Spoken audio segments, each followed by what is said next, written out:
Speaking of, let's say, on behalf of the industry, there is one major theme which is going away from multi-material, non-recyclable packaging into mono-material recyclable packaging.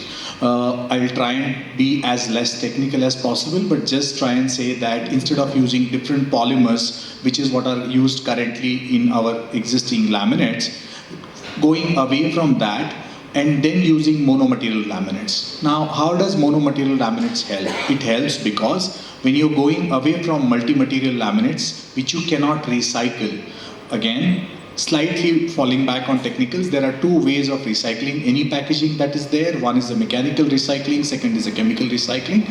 For both these, monomaterialization is actually the first step, which is what the global brand owners like Nestle and multiple other brand owners are also telling us by way of their packaging commitments. So what we're doing is going away from that and moving into the monomaterialization as a material. So then there is an option of doing the polyethylene as an option, or let's say polyethylene as a route, polypropylene as a route, or paper as a route, which is also going to be a question that's going to be coming here. Ankit very rightly mentioned about a need for the new materials to be running on existing lines. Now, of course, CapEx is not easy for any company, right? Be it big or small, CapEx is expensive. So what's important for converters and the industry in general, that whatever material that we are manufacturing, which is mono material, also has to run on customers' lines with minimal intervention. Now, of course, it cannot be that a polyester, for example, just being, again, still remaining on technical side, has a temperature resistance of about 200 degrees centigrade. A polyethylene, whichever way you design it, is not going to be more than 150 degrees for temperature resistance. That's the nature of the polymer. You cannot change that.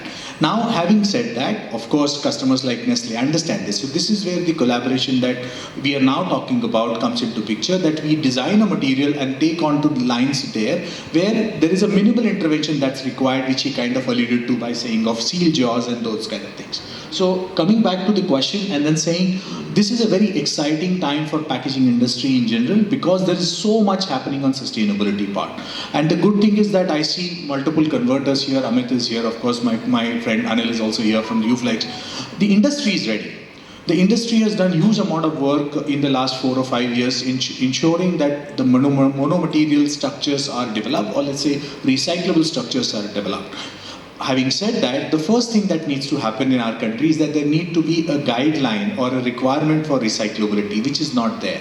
When we are talking to CII, that is, if there is something that we could urge, we need to have a very clear guideline around recyclability in our country.